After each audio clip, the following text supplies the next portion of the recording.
the transition from the NFL, how that fizzled out, and then how you got your connection to the XFL. Yeah, sure. Go We ahead. totally do that. Yeah, so I think my days in the NFL kind of were coming to the end. 2018. I was with the Steelers at the time. The previous year before, I just signed a contract, 2-year deal with them. Got released from the Steelers 2018, and then went on this 2018 was so crazy. I think I visited 27 teams during the season of just so what would happen was you would get released, you would clear waivers, and then teams would call you to come and do workouts. And it was pretty common for backup quarterbacks to go and do workouts for a bunch of different teams just in case starter goes down, something crazy happens. So I went on, it felt like I was on this tour of weekly, meetings with these teams, and went to Jacksonville, Buffalo, 49ers, all over the place. And I was flying out every week to go on Tuesdays to go work out for a team. And it was this roller coaster of oh, babe, we might be picked up, right? We might be on this team, and then give her a phone call. Hey, they're not picking us up. I'd fly back home. And so it was just a weird roller coaster type of season for us. Eventually got picked up by the Jaguars. Crazy. We were going to go visit my cousin in Memphis, because we were let's just get out. Let's just go and do something fun. So I think we're going to go to Memphis. We're going on a trip somewhere.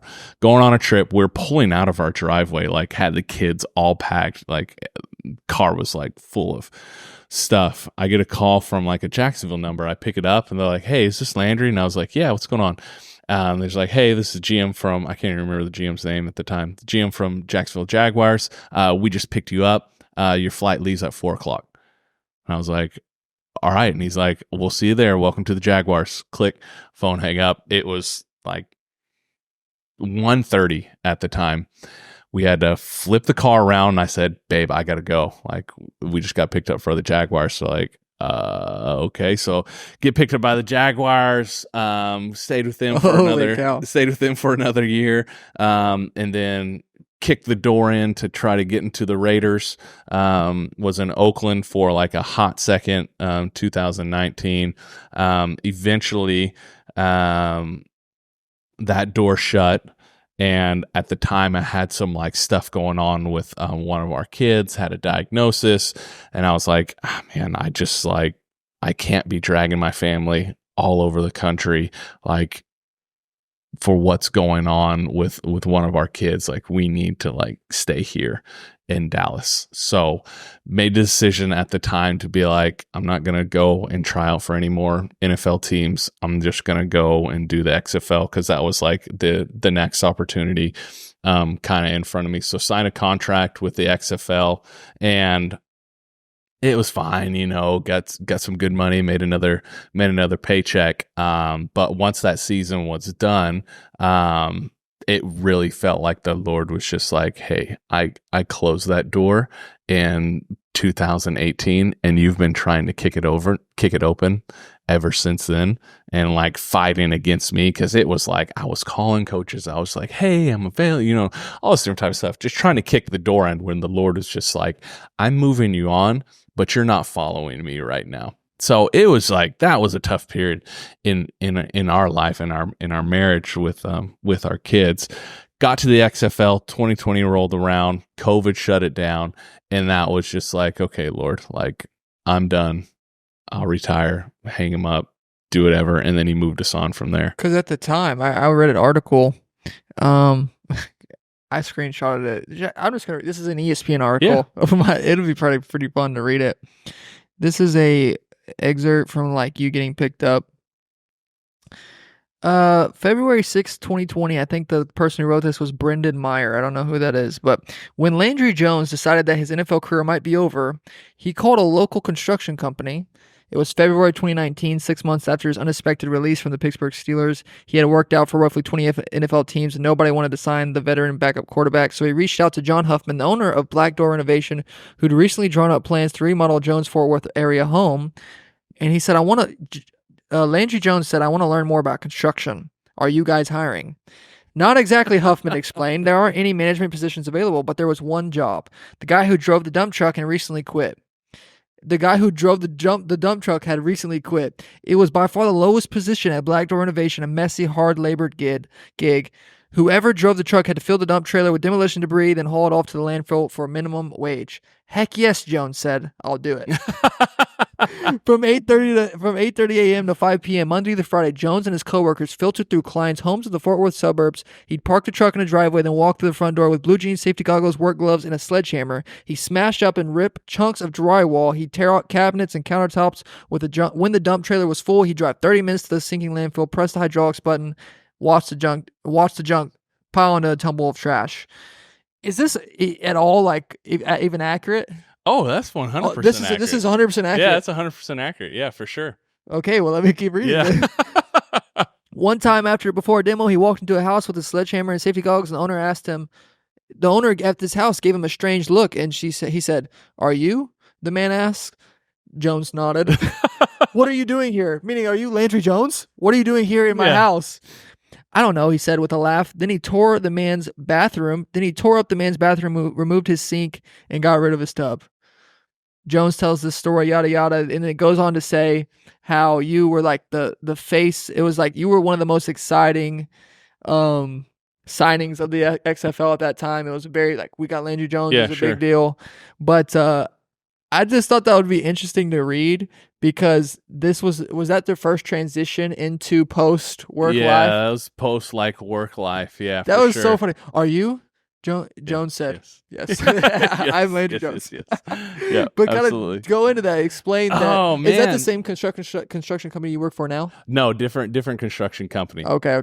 So that was in between getting released from Jacksonville and getting picked up by Oakland. So they said Steelers, but it was really Jacksonville. They got the team wrong. Yeah, they got the team wrong. So I got released from Jacksonville, and then before I signed with Oakland, during my off seasons and stuff, I just got into like woodworking and construction, and started trying to make plans for football being done. Like, I don't even know what I like outside of football, And so, I was just like, I need to start learning some type of skill.